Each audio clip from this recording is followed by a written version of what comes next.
천국에 갈 수 있어요? 하고 물어봅니다. 이 질문은 율법교사가 예수님을 골탕 먹이려고 그렇게 한 질문이었죠. 여러분, 그랬더니 예수님께서 다시 물어보세요. 성경에 어떻게 기록되어 있느냐? 그리고 너가 그걸 어떻게 이해하느냐? 하고 물어봅니다. 그랬더니 율법교사가 하는 답이요. 네, 마음을 다하고 목숨을 다하고 힘을 다해서 하나님을 사랑하고 또 내 이웃을 내 자신과 같이 사랑하라 하였습니다. 그랬더니 예수님이 하시는 말씀이요. 내 대답이 옳다. 그대로 행해라. 그러면 살 것이다. 영생을 얻을 것이다. 이렇게 얘기하는 거죠. 여러분, 율법교사는요, 이제 상당히 우쭐해하면서 자기가 얼마나 대단한지 더 드러내려고 예수님께 이렇게 또 질문합니다. 예수님, 그러면 누가 내 이웃입니까?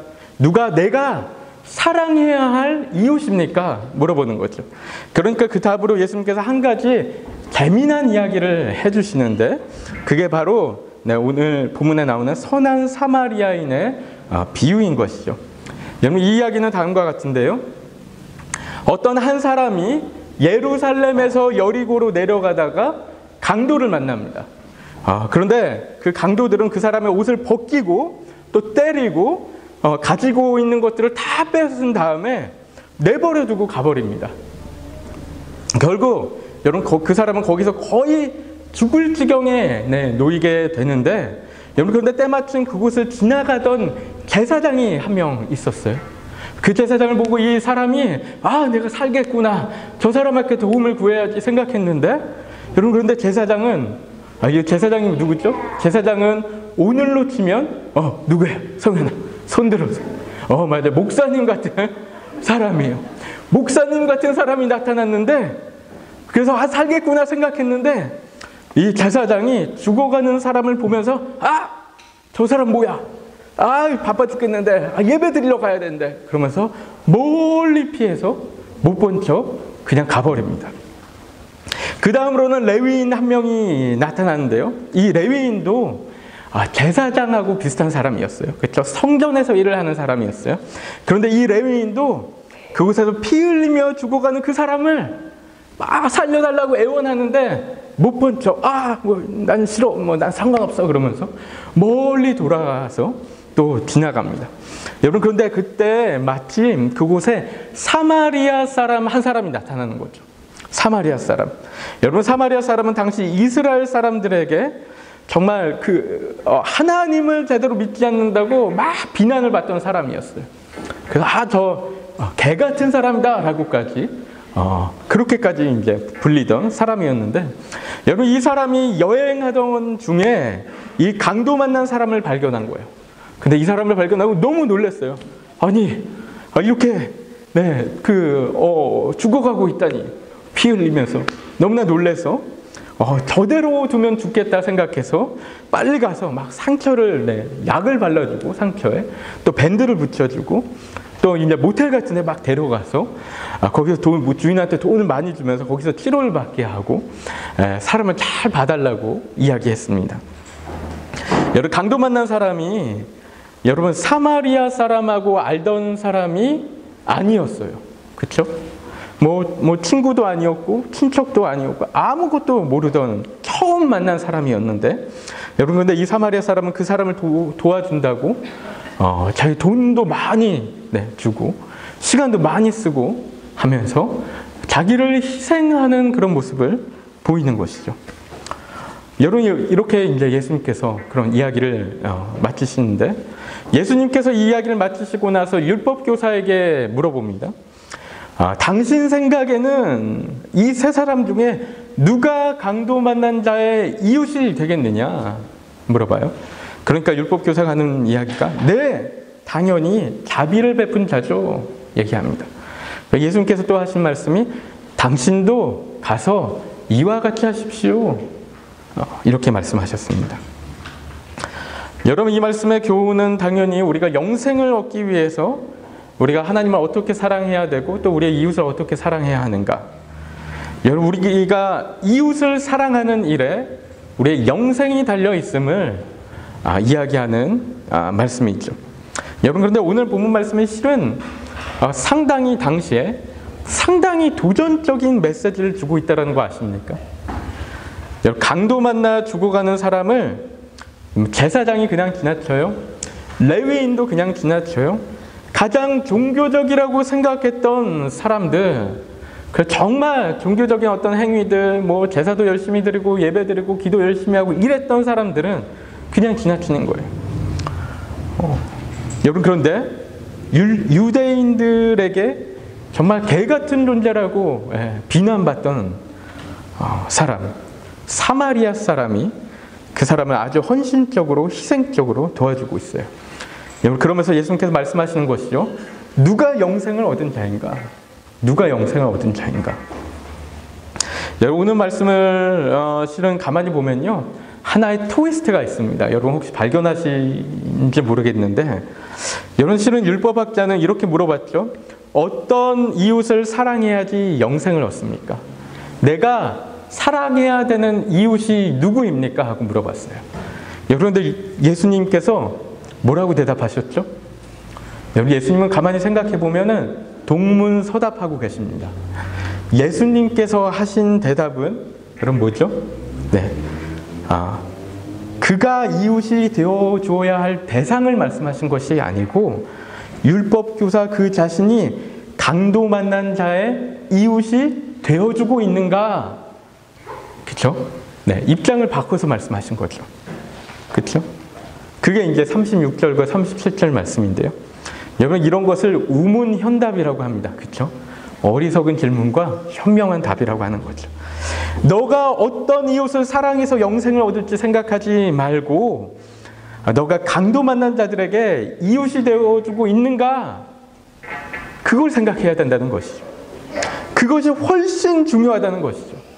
여러분, 거기에 우리의 영생이 달려있다는 거예요. 여러분, 예수님께서 그 말씀 하시는 겁니다. 여러분, 우리가 오늘 오랜만에 주일 예배로 모였고, 게다가 이제 추석 감사 예배로 모였는데, 여러분, 그런데 제가 오늘 이 본문 말씀으로 오늘 설교 그 말씀을 정한 이유가 있는데요. 여러분, 추석이면 우리가 고국을 많이 생각하는 날인데, 그래서 우리 아까 고향의 봄도 함께 부르고, 한국을 좀 생각하고, 또 어린 시절도 생각하고, 그런데 여러분, 요즘 같은 때 우리가 고국 생각하면 어떻습니까? 여러분, 한국이 지금 어떤 상황이죠? 여러분, 한국은 지금 강도를 만난 상황입니다. 그렇죠? 한국은 지금 코로나 바이러스라는 강도를 만나서 맞고 빼앗기고 벗김을 당해서 죽을 지경에 놓여 있는 여러분, 그런 이웃들이 너무나 많은 상황입니다. 여러분, 강도라는 게 무엇이에요? 여러분, 강도라는 것은 예상치 못하고 생각지도 못한 어떤 우리의 생명을 위협하는 어려움이 들이닥친 그런 상황을 이야기하는 것입니다. 여러분, 그런데 강도 만난 이웃들이 지금 한국에 많이 있는 거예요. 그렇죠? 여러분, 그런데 그런 이들에게 우리는 어떤 이웃이 되어주고 있는가? 교회는 어떤 이웃이 되어주고 있는가? 여러분, 이 생각하는 겁니다. 여러분, 한국 교회들이 예배를 못 드려서 어렵고 힘들다는 얘기들을 참 많이 합니다. 여러분, 그런 이야기들 저도 너무나 공감이 돼요. 너무나 공감이 되고 저도 쉽지 않았고요. 아마 성도님들도 쉽지 않았을 거고. 여러분, 예배 한번 잘 드리는 게 얼마나 중요한데, 그렇죠? 예배 한번 드리는 게 얼마나 중요한데 그 예배를 못 드리니까 정말 어려움이 많았을 거라고 생각합니다. 그래서 우리가 조금이라도 더 열심히 모여서 열심히 예배드리고 뭐 양육도 받고 기도도 하고 그러면서 잘 하나님의 나라 만들어 가야 되는데 교회가 모이지 못하니까 정말 이게 얼마나 어려웠겠어요. 그렇죠? 이해할 수 있는 부분이죠. 여러분, 그런데 하지만 반면에 주위를 둘러보면 실은 코로나 때문에 교회들이 경험하고 있는 이 문제들은 다른 문제들에 비해서 보면 상당히 부차적인 문제라는 것을 우리가 느낄 수 있습니다. 여러분, 교회에 어려움이 없다는 것은 절대 아니지만 여러분, 이 코로나 때문에 너무나 큰 고통을 당하고 있는 우리의 이웃들과 비교해 보면 교회의 일은 정말 아무것도 아니라는 것이죠. 여러분, 한국에서 이 코로나 때문에 말도 안 되는 어려움을 겪고 있는 이웃들이 얼마나 많습니까? 생사의 기로에 서 있는 사람들이 많이 있습니다. 전혀 예상치도 못했던 강도를 만난 것이죠. 여러분, 오늘은 한국 이야기만 좀 더 하지만 실은 전 세계가 그랬죠. 전 세계가 지금 그런 상황입니다. 여러분, 제가 2020년 그 4월 달 조선일보 기사를 보니까 이런 내용이 있어요. 한국 소상공인의 83%가 매출이 반토막이 났다고 하고요. 또 10곳 중에 7곳은 이대로라면 6개월도 못 버틴다. 네, 그런 이야기를 했다고 합니다. 그런데 벌써 한 4개월, 5개월 이렇게 지났죠.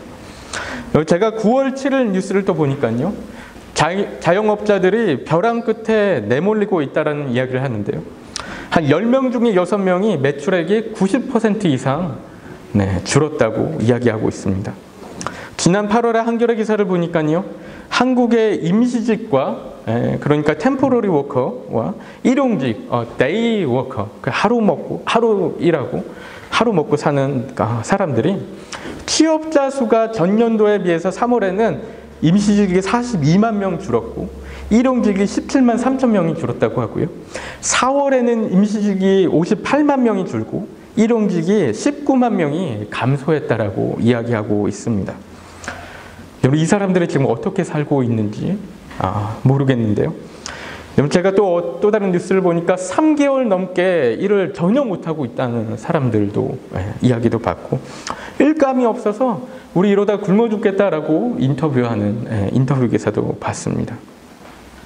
여러분, 제가 9월 달에 몇 가지 뉴스를 또 확인해 보니까 여러분, 지금 가장 어려운 이 비즈니스가 노래방 쪽이 있더라고요. 노래방 쪽이, 특히 노래방 쪽은 고위험군으로 이제 분류되어서 강제로 이제 영업 금지를 받은 상황입니다. 그러니까 장사도 할 수 없고, 건물 계약 기간 때문에 가게도 못 빼고, 보증금도 못 받고, 유지비는 계속 나가는 거예요. 렌트비도 내야 되고, 뭐 전기비도 내야 되고, 보험비도 내야 되고, 다 나가는데 어떻게 할 수 있는 방법이 없는 거예요.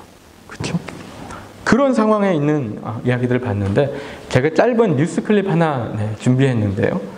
한번 보도록 하겠습니다. 코로나 사태가 길어지면서 영세 자영업자들의 고통이 커지고 있습니다.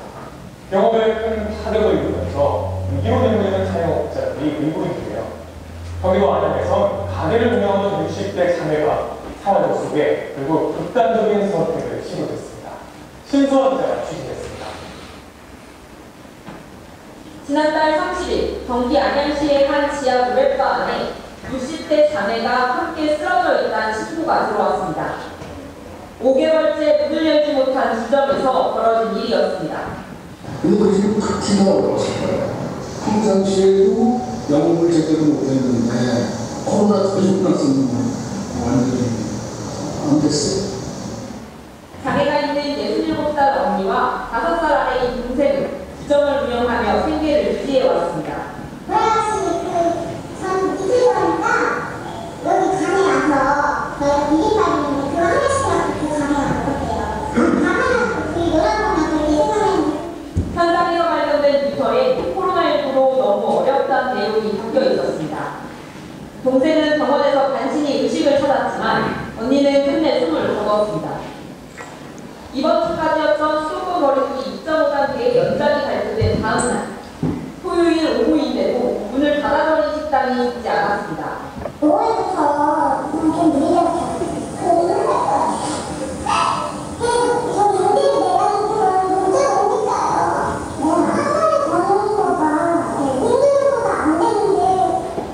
마이너스 통장으로 겨우 임대료만 낸다 식당에 손님은 한 명도 없었습니다.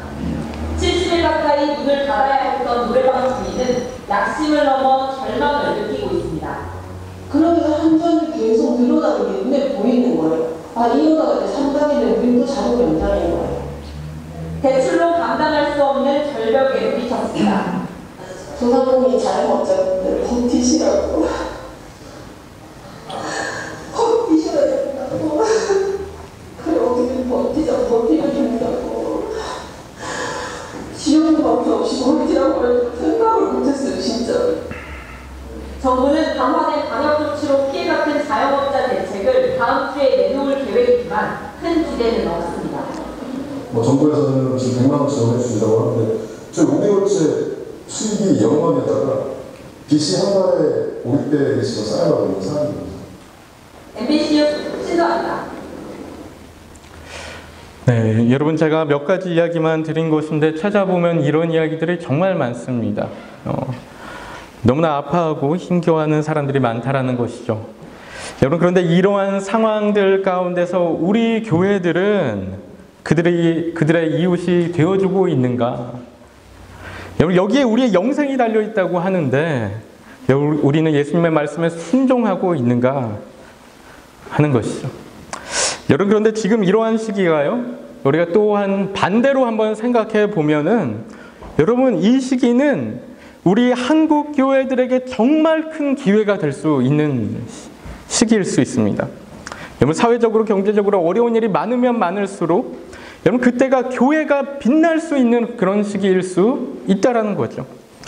여러분 정말 이웃을 사랑한다는 것이 어떤 것인지 예수 그리스도의 사랑이 얼마나 큰 것인지 우리가 세상 가운데 하나님의 사랑을 정말 온전히 드러낼 수 있는 그런 소중한 기회가 될 수 있다라는 것이죠. 여러분 지금 이러한 때에 교회들이 정말 힘겨워하는 이웃들을 열심히 도와주고 좀 지원도 해주고 힘을 주고 응원해주고 손 한번 잡아주고 하면은 한국 사회에서 교회가 얼마나 칭찬을 많이 받게 될까? 네? 그런 생각하는 것이. 여러분 그런데 때때로 보면 안타까운 사실은 그렇지 않은 교회들이 너무나 많은 거예요. 우리만 살겠다고 하는 교회들의 모습이 보이는 것 같아서 안타까운 마음이 드는 것이죠. 여러분 한국의 한 그 저명한 신학자인 이상규 교수님이란 분이 쓴 글을 제가 봤는데요. 그 제목 그 내용이 초대교회 성도들은 역병에 어떻게 대처했을까? 그것에 대한 내용이었습니다. 상당히 흥미롭게 여겨져서 좀 읽어봤는데 초대교회 시기에도 큰 두 차례의 국제적인 역병이 있었다고 합니다. 전염병 이야기하는 겁니다. 첫 번째는 2세기 중엽에 발생한 안토니우스 역병이라고 불리는 병이었는데 정확한 통계는 알 수 없지만 당시 로마 제국의 인구의 4분의 1의 목숨을 잃었다라고 추정하고 있습니다. 어마어마한 숫자가 죽은 거죠. 게다가 이 병은요 2-3년 만에 끝난 것도 아니고 약 15년간이나 계속됐다라고 이야기하고 있습니다. 그리고 나중에는 중국에도 전파되고 또 로마의 황제도 이 병 때문에 죽고 그래서 너무나 심각하게 여겨졌던 역병이었고요. 두 번째는 249년부터 262년까지 계속된 키프리아누스라고 불리는 역병이었는데요. 아마 홍역으로 추측을 한다고 합니다. 근데 이 역병의 경우는 이 역병의 경우도 당시에 치사율이 상당히 높았는데 로마시에서만 하루에 5,000명씩 죽어나갔다고 합니다. 매일. 네. 그리고 알렉산드리아시에서는 인구의 3분의 2가 죽었다라고 죽음 맞이했다라고 이제 추정하는 내용들이 있는데요. 여러분 당시에 이러한 큰 재앙이 있을 때 이 문제들의 해답을 제시할 수 있는 유일한 기관은 오로지 종교기관이었다라고 해요. 그래서 이런 재앙이 왜 일어났는지 또 이런 재앙이 어떻게 우리가 대응을 해야 하는지에 대해서 물어볼 데가 없었다는 거예요. 오로지 종교기관에 물어봤는데요. 여러분 그런데 당시 이방 종교들은 이러한 질문에 전혀 답하지 못했다고 합니다. 그러니까 왜 나타났는지 문제가 원인이 무엇인지 또 어떻게 대응해야 되는지 해결할 방법이 없었는데 이교도들이 유일하게 내놓을 수 있었던 답은 오로지 도망가는 것, 도피하는 것 이런 거였다고 해요. 그래서 먼저는 이교도의 사제들이 먼저 도망을 갔고 또 이어서 이제 고위층의 관리들이나 또 부유한 사람들, 부자들도 따라서 다 도시를 떠나서 안전한 곳으로 갔다고 하고요. 당시에 부모들도 자녀들을 막 버리고 자녀들도 부모를 버리는 일들이 비일비재했고 그래서 병든 자녀들이나 노인들에게 어느 정도 회복할 가능성이 있어도 보호받지 못하고 케어받지 못하니까 그냥 그대로 이제 죽음을 맞이하게 되는 일들이 많이 있었다는 것이죠. 여러분 그런데 당시 기독교 교회는 어떠했냐면요. 교회는 달랐다는 거예요, 당시. 역병의 원인에 대해서도 그것은 인간의 죄로부터 이제 병은 발생하는 거다 이렇게 이야기했을 뿐더러 그 대처 방법에 대해서도 너무나 분명하게 다른 모습을 보여줬던 것이요. 여러분, 이교도들이 제시한 도피가 최선의 방법이라고 했는데 기독교 교회는 오히려 보살핌과 배려라는 사랑으로 우리가 질병을 극복해야 한다라고 가르쳤다라는 것이죠. 여러분, 이게 놀랍지 않습니까? 그 의료 어떤 기술도 없었던 그런 시기였는데 이랬다는 거예요. 여러분, 알렉산드리아의 감독이었던 디오니시우스라는 그분이 감독이 기록하길요. 이교도들은 질병이 발생하자 병자들을 내쫓고 도망치고 또 병자들이 죽기도 전에 거리에 버리고 매장하기에 바빴는데 그리스도인만큼은 그렇지 않았다. 이렇게 기록하고 있어요. 그래서 자신이 감염되어 죽을 수 있는 극심한 상황에도 도리어 감염된 이들을 데려다가 보살피고 회복할 수 있도록 돕고 이랬다고 이야기합니다. 여러분, 이게 도대체 얼마나 놀라운 희생이고 헌신의 모습입니까? 교회 안에 있는 성도들에게만 그런 것이 아니고 교회 밖에 있는 이방인들에게도 동일하게 이제 대했다라고 해요. 여러분, 그렇다 보니까 당시 그리스도인들이요, 이 전염되어서 그 병자들하고 함께 생을 마감하는 경우도 상당히 많았다고 합니다. 여러분, 그런데 놀라운 일은 기독교의 이러한 헌신적인 섬김이 오히려 반전으로 당시 전염병의 치사율을 낮추는데 너무나 큰 역할을 했다는 거예요. 그리스도인들이 병든 자를 간호하다가 전염돼서 죽음을 맞이하기도 했지만 실은 당시 많은 병자들은 기본적인 어떤 간호만으로도 회복될 수 있는 상황이었다는 것이죠. 그 물과 음식을 제공하고 또 편안한 잠자리를 마련해주고 이런 것만으로도 여러 병자들의 건강이 많이 회복될 수 있는 그런 상황이었다는 것입니다. 여러분, 그래서 당시 기독교 공동체가 다른 이교도들에 비해서 생존율도 월등히 높았고 또한 그리스도인들이 베푼 그 놀라운 어떤 희생적인 섬김으로 인해서 많은 사람들이 이제 자신들의 이전 어떤 이방신들을 우상신들을 버리고 하나님께로 돌아오는 예수님께로 돌아오는 놀라운 변화를 가져오게 되었다는 것이죠. 여러분, 그래서 결국 기독교의 너무나 중요한 중심가치인 이 헌신과 희생과 사랑이 역병 때문에 힘들었던 당시 사회 가운데 빛을 발하게 되고, 그렇죠? 놀라운 빛을 발하게 되고 또 초대 기독교의 부흥에 너무나 크게 기여하는 역할을 했다는 것입니다. 여러분, 그런데 오늘날 교회는 어떠한가? 지금 코로나 바이러스라는 전염병이 세계적으로 퍼져 있는 이때에 오늘날 기독교는 어떤 사랑과 희생의 모습을 보여주고 있는가? 물론 이미 정말 잘하고 있는 교회들도 있고 희생적으로 다른 이들을 잘 돌보고 있는 교회들도 분명히 많이 있는 것을 제가 아는데요. 여러분, 하지만 미디어에 비춰지는 교회들의 모습은 자꾸 그렇지 않은 교회들의 모습만 비춰지는 것 같은 거예요. 그래서 안타깝습니다. 때로는 교회가 오히려 세상보다 더 악해 보이는 어떤 이기적인 모습을 보여주는 것 같고 그런 것들이 너무나 가슴이 아픈 것이죠. 자신의 교회가 죽을까 두려워서 목소리를 높이는 모습들, 자기 교회만 살겠다고 집단 이기주의에 빠져 있는 어떤 모습들, 여러분, 그런 모습들은 실은 역설적으로 보면 기독교 전체를 죽음으로 몰아가고 있는 여러분 그런 모습이 아닐까 생각하는 것이죠. 우리 교회만 생각하지 않았으면 좋겠어요, 제발. 우리 교회, 우리 기독교만 생각하지 말고 정말 우리가 세상을 어떻게 섬겨야 할까? 어떻게 희생해야 할까? 우리가 어떻게 헌신해야 될까? 어떻게 예수님 닮은 모습으로 나아갈까? 이것을 고민하며 기도하며 또 행동하며 나아가는 우리 교회들이 되었으면 좋겠습니다. 여러분, 저는 솔직히 하나님께서 왜 우리에게 이런 코로나 바이러스라는 전염병을, 역병을 허락하셨는지 정말 솔직히 잘은 모르겠습니다. 이런 이야기 저런 이야기 많이 듣고 저도 이런 거 아닐까 저런 거 아닐까라는 생각도 많이 하지만 솔직히 명확히는 잘 모르겠습니다. 명확히는 잘 모르겠는데 여러분, 그런데 이러한 시기 가운데 요즘에 보니까 우리 그리스도인들이 어떤 일을 해야 할지는 너무나 분명히 알겠습니다. 너무나 분명히 알겠습니다. 여러분, 지금 이때는 우리가 정말로 우리가 이 세상 가운데 빛과 소금이라는 사실을 알려야 할 때, 그런 때가 아닐까 생각하는데요. 우리가 마지막으로 그 말씀 하나만 함께 읽겠는데요. 마태복음 5장 14절부터 16절까지의 말씀을 저희가 한 목소리로 함께 읽도록 하겠습니다. 시작.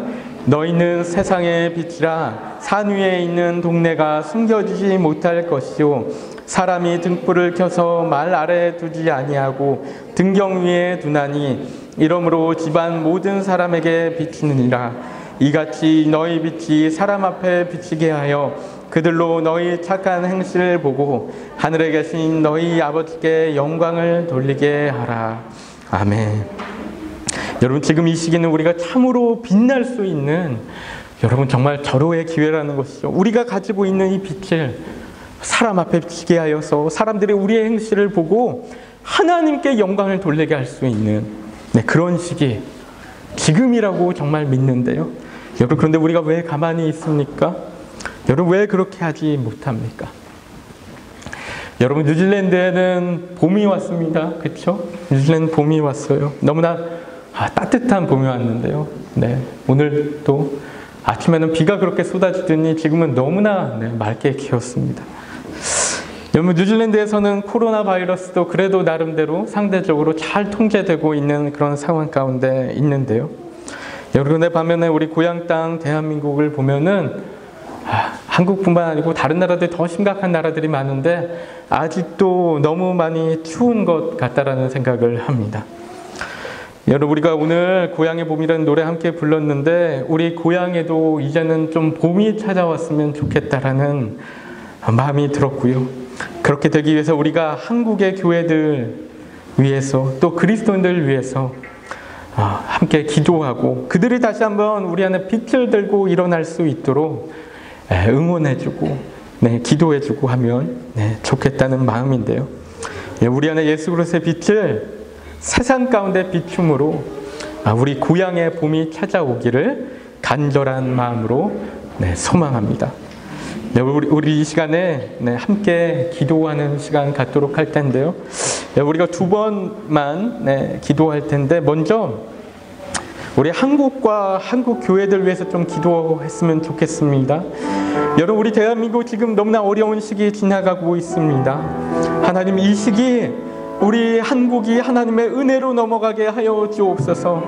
하나님 아버지, 그 가운데 정말 하나님의 지혜를 허락하여 주옵시고 하나님 인도하여 주옵시고 하나님의 손길을 허락하여 주셔서 정말 너무나 힘겨워하고 어려워하는 이들이 정말 하나님의 은혜 가운데 하나님의 치유하심 가운데 하나님의 응답하심 가운데 하나님 아버지 잘 넘어가는 이 시기가 반드시 지나갈 것인데 잘 인내하며 견디며 하나님의 손길을 경험하는 시간 될 수 있도록, 또한 한국의 교회들이 지금 이와 같이 어려운 시기 가운데 정말로 그리스도의 빛을 드러내는, 예수 그리스도의 빛을 드러내는 우리 한국에 있는 교회들, 한국에 있는 성도님들, 그리스도인들 될 수 있도록 이웃을 우리 자신처럼 사랑하는 그런 교회 될 수 있도록 하나님 인도하여 주옵소서.